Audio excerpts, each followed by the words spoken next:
Amada irmã, eu tenho feito uma sequência de lives onde eu tenho tratado da nossa experiência cristã.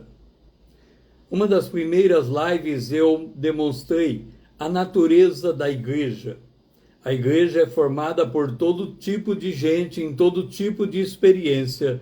Nós temos dentro da igreja tanto judeus quanto gregos. Isso significa pessoas de todas as nacionalidades, tanto livres quanto escravo. Isso significa gente de todas as esferas sociais. Esta é a igreja do Senhor. Deus não faz acepção de pessoa. Ele faz o sol nascer sobre todos. Então a salvação é dada a todo aquele que nele crê. E muitos que vêm para a igreja vêm nas mais diferentes condições existenciais. Então nós temos esse primeiro aspecto a considerar: a igreja do Senhor. Depois eu demonstrei que o curso da nossa experiência se dá em meio a muitas tribulações. A tribulação é inerente a esse mundo caído. Quando o Senhor, lá no jardim do Éden, depois do varão e de Adão e da mulher ter caído, o Senhor disse que a terra haveria de produzir espinhos e abrolhos. E aqui nós temos a terra em dois sentidos. A terra que o homem planta, o homem vai plantar alguma coisa, e aquilo que ele planta vai se voltar contra ele, não a planta em si, mas os espinhos e abrolhos que nascem no meio da planta. Por outro lado, o homem é feito do pó da terra. Então, o seu próprio corpo, a sua carne, se volta contra ele. Vamos entender a linguagem espiritual. O homem é formado, depois de convertido e nascido de novo, de espírito, de alma e de corpo. O espírito deve comandar a alma, que deve comandar o corpo. Esse é o alinhamento que se espera quando o indivíduo é amadurecido em Cristo Jesus. No entanto, quando a alma e o corpo se juntam contra o espírito, o resultado é a carne comandando o homem. E aí, as coisas da carne que incomodam o homem pode ser, por exemplo, a fome. O simples fato de ter fome já pode fazer com que o indivíduo se levante irado porque não tem comida na hora que ele quer comer, ou não tem a quantidade que ele deseja comer. E isso mexe muitas vezes com suas emoções, com a ira dentro dele, e ele explode externando a sua completa insatisfação porque ele está com fome. Isso é a alma conjugada com o corpo se voltando contra uma circunstância que lhe é adversa. Então, quando se é dito que a terra vai produzir espinhos e abrolhos, nós estamos dizendo tanto que a terra em si, fruto do nosso trabalho, vai ter coisas que se levantam contra nós, como também dentro de nós haverá coisas que nos instigam a fazer coisas que não devíamos fazer. O pecado que habita em nós. Então, esse é o resultado do pecado. E por causa desse resultado, nós temos que lidar com as tribulações. Devemos levar em conta ainda que o mundo jaz no maligno. Portanto, não só temos a terra produzindo espinhos e abrolhos, como temos a serpente se alimentando do pó da terra. Ou seja, o alimento da serpente se tornou atazanar a vida do ser humano, fazer contínua tribulação. Ok, entendido isso, na outra live nós falamos sobre a progressão da nossa vida cristã. Nós saímos do estágio de recém-nascidos para filhos, para jovens e para pais, usando a terminologia do apóstolo João. Então, aqui nesse quadro, nós temos a cruz, o novo nascimento, E temos aqui o que chamamos do primeiro dia, o que chamamos do segundo dia e do que chamamos o terceiro dia. Observa um detalhe. No primeiro dia, nós adquirimos uma identidade. Identidade. Este é o objetivo do nosso primeiro dia de fé, obter uma identidade. No segundo dia, o nosso objetivo é nos tornar um instrumento. Um instrumento nas mãos de Deus. Um instrumento nas mãos de Deus. Esse é o segundo dia. O terceiro dia tem o objetivo de nos tornar ministros na mão de Deus.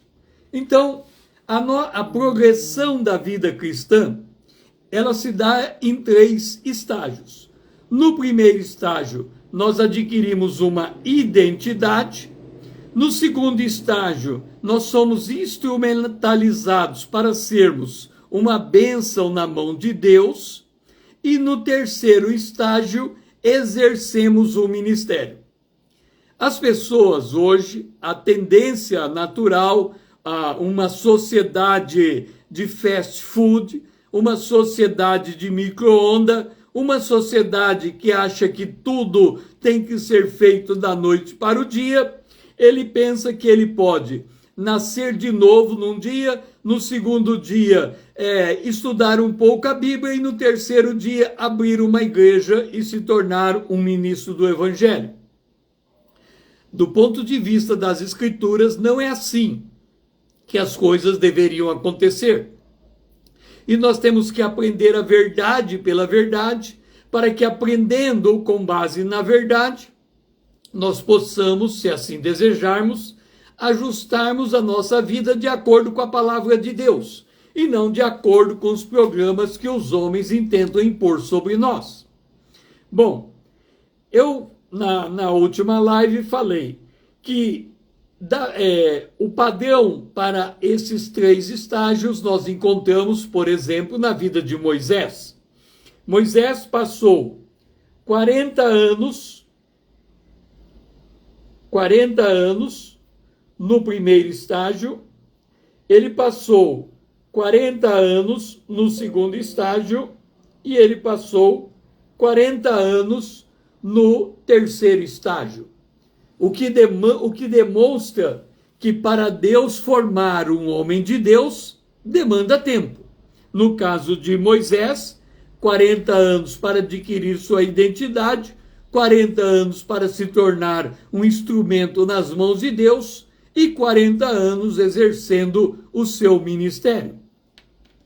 Agora, observe uma coisa. Dentro dessa ideia de que nós temos estágios e que devemos cruzar por esses estágios, a pergunta que se faz é: mas eu preciso passar 40 anos em cada uma das etapas? Não necessariamente. No meu caso em particular, eu passei 17 anos na primeira etapa, 27 anos na segunda etapa, e eu diria que estou começando agora a terceira etapa. Por outro lado, eu quero compartilhar um texto com vocês que está em 2 aos Coríntios, no capítulo 5, a partir do verso 7. Diz assim: temos, porém, esse tesouro em vaso de barro. Que tesouro é este que nós temos no vaso de barro? Lembra que quando nós recebemos Jesus como Salvador, nós nascemos de novo, entramos no reino de Deus. E ao nascer de novo, o Espírito de Deus passa a habitar dentro de nós. Nós nos tornamos habitação do Espírito Santo. O tesouro que nós temos num vaso de barro é o Espírito Santo dentro de nós. Bom, Uma vez que nós temos esse tesouro em vaso de barro, para que a excelência do poder seja de Deus e não de nós, aqui começa a etapa da tribulação. Diz assim: em tudo somos atribulados, porém não angustiados, perplexos, porém não desanimados, perseguidos, porém não desamparados, abatidos, porém não destruídos. Paulo está dando aqui a exemplificação do que ele escreveu em Romanos, no capítulo 5.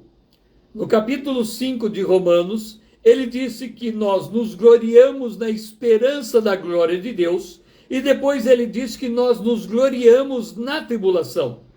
Mas ele em seguida acrescenta que pela tribulação nós adquirimos perseverança. E pela perseverança nós adquirimos experiência com Deus.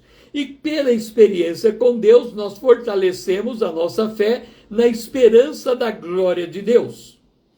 O que Paulo está dizendo é o que ele está declarando aqui. Em tudo somos atribulados. Ele diz, a tribulação chegou. No entanto, não somos angustiados, porque nós perseveramos. Em tudo ficamos perplexos. Isto é a tribulação operando o seu efeito. Mas ele vem, porém não somos desanimados. Isso é a perseverança no meio da perplexidade. Em tudo somos perseguidos. Aqui está uma outra forma de tribulação, porém não desamparados. Aqui está a perseverança no meio da perseguição. Em tudo somos abatidos. É outra forma de tribulação, porém não destruídos. Aqui está a marca da perseverança no meio da destruição. Então, o que Paulo está fazendo aqui, em 2 Coríntios, no capítulo 2, a partir do verso 7, é exemplificar a tribulação que ele se gloria e a que ele fez menção em Romanos, no capítulo 5, a partir do verso 1. Ora, a primeira coisa que nós temos que ter clareza para podermos caminhar com segurança na vida cristã é como dá esse arranjo entre a tribulação e a perseverança. Mas antes de eu continuar esse tópico, eu vou avançar para o verso 12, diz assim: de modo que em nós opera a morte, para que em vós opere a vida. Basicamente, o que o texto está dizendo é que a morte operou em mim. Eu levei 17 anos no primeiro dia, levei 27 anos no segundo dia, e nesse tempo todo a morte foi trabalhando em mim. Qual é o significado da morte operar em mim? Nós temos que lembrar, e aí precisamos entender as realidades espirituais, como ela funciona, que Jesus disse: quem quiser vir após ele, tome a si mesmo a sua cruz e siga-me. O que é tomar a cruz? A cruz para Jesus foi o seu instrumento de morte. Ele teve que carregar a sua cruz nas costas, ir até o Calvário, se deixar crucificar, e depois ele veio a falecer, entregou seu espírito a Deus. No terceiro dia ele ressuscitou. Portanto, quando nós estamos falando da operação da morte em nossa vida, segundo aos Coríntios capítulo 2, o versículo 12, a morte opera em mim, eu estou declarando implicitamente que eu passei por um estágio de morte, mas da morte eu fui sepultado e da sepultura eu fui ressuscitado. Ou seja, eu passei por uma experiência com Deus. É o que Paulo fala em Romanos, no capítulo 5, verso 1 em diante. Ele diz: eu me glorio na esperança da glória de Deus, e eu glorio ao mesmo tempo na tribulação, porque a tribulação traz consigo a perseverança traz consigo a experiência, e a experiência traz consigo a esperança de novo. Observa, eu passo por um processo de morte, é o efeito da tribulação. A morte me leva à sepultura, é o efeito da morte, mas quando não tenho mais esperança de que algo aconteça comigo, ao terceiro dia se processa a ressurreição. Então este é o modo de Deus operar. E o que eu quero dizer com isso? Que em mim opera a morte, para que em você opere a vida. Ou seja, eu tenho a condição, por causa de ter cruzado por esta experiência, de abreviar a tua jornada. Ou seja, de fazer com que, é como se eu tivesse a capacidade de entregar um atalho, de você discernir com muito mais rapidez a tua experiência existencial, fazer uma aplicação da palavra de Deus e, mediante esta aplicação, você conseguir sair da tua tribulação de forma perseverante com uma experiência com Deus, fortalecendo a sua esperança. O que é fortalecer a esperança? Nós estamos aguardando a volta de Jesus. O arrebatamento da igreja pode acontecer a qualquer instante. E uma vez acontecido o arrebatamento, acabam-se todas as nossas tribulações.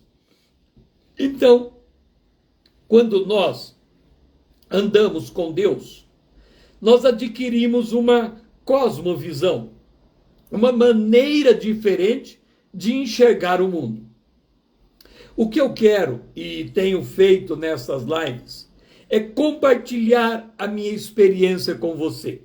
Compartilhar a minha experiência para que você possa, primeiro, entender o que é andar com Deus, o que é passar por uma experiência com Deus, o que é perseverar no meio de uma tribulação, o que é discernir uma tribulação à luz da palavra de Deus, o que é aplicar a palavra de Deus em meio a uma tribulação, como sair de uma tribulação por meio da palavra de Deus, como você estabelecer uma firme determinação dentro de você, que você vai se deixar tratar pelo Espírito de Deus, que você vai entender a obra do Espírito em sua vida e vai se deixar moldar por ela. O trabalho que eu estou a fazer nessas condicionantes é o que o apóstolo Paulo fala em 1 aos Coríntios, no capítulo 3, a partir do verso 10. Ele diz assim: segundo a graça de Deus que me foi dada, lancei o fundamento como prudente construtor, e outro edifica sobre ele. Porém, cada um veja como edifica, porque ninguém pode lançar outro fundamento além do que foi posto, o qual é Jesus Cristo. O meu papel nesse processo de lhe fazer entender a experiência cristã e como você adquire experiências com Deus é de colocar em você um fundamento seguro, um fundamento sólido. É trabalhar como um prudente construtor. Mostrar por qual cosmovisão, por que maneira de enxergar a palavra de Deus, você consegue fazer a aplicação da palavra de Deus no seu cotidiano. E nesse processo, ao longo desta explicação, desse esclarecimento, eu estarei compartilhando minhas próprias experiências com Deus, para que por meio dela você possa fazer um comparativo com as suas próprias experiências. Você vai me dizer assim: César, como é esse negócio de você querer dizer que a tua experiência com Deus se torna um parâmetro para o meu crescimento espiritual? O apóstolo Paulo, ele dizia assim: sede meus imitadores, como eu sou de Cristo. E aí, lá em Hebreus, no capítulo de número 6, nós encontramos Por que Paulo ele dizia que ele era um referencial de uma experiência com Deus e poderia ajudar outras pessoas a avançar nessa mesma experiência? Aos Hebreus, no capítulo 6, no verso 12, diz assim: mas para que não vos torneis indolentes, mas imitadores daquele que pela fé e pela longanimidade herdam as promessas. Quando eu iniciei a minha vida cristã, eu percebi que eu precisava de referenciais, para que por meio desses referenciais eu pudesse entender a natureza das tribulações que eu estava passando, a maneira perseverante como eu deveria cruzar por ela, a forma como eu deveria experimentar em meio às tribulações a palavra de Deus e ter uma experiência com Deus que me faria aumentar a fé na esperança da glória de Deus. E aí, não tendo nenhum referencial que eu conhecesse, eu comecei a buscar na própria Escritura os referenciais dos homens de Deus. Então eu estudava a vida dos homens de Deus, estudava a minha vida em comparação com a vida deles, tentava entender como que eles desenvolveram a sua experiência com Deus, como que eles fizeram para entender a natureza da sua tribulação à luz da palavra de Deus, e eu aplicava os mesmos princípios que eles aplicavam, de forma que eu conseguia sair de uma tribulação nos modos de Deus, nos termos de Deus, no modo, nas conformidades da obra do Espírito. E isso eu tenho como compartilhar com você, porque entendi a minha vida cristã como ela se deu. E o meu propósito nessas lives é, à medida em que eu vou avançando, eu vou desenvolvendo este fundamento para que você também possa aprender de Deus e abreviar a sua jornada no sentido de ter maior experimentação da palavra de Deus em sua vida e se tornar um instrumento em que Deus possa usar você para ajudar outras pessoas. Este é o meu propósito e esta é a razão das lives que eu tenho trazido aqui junto com você. Que o Senhor seja louvado.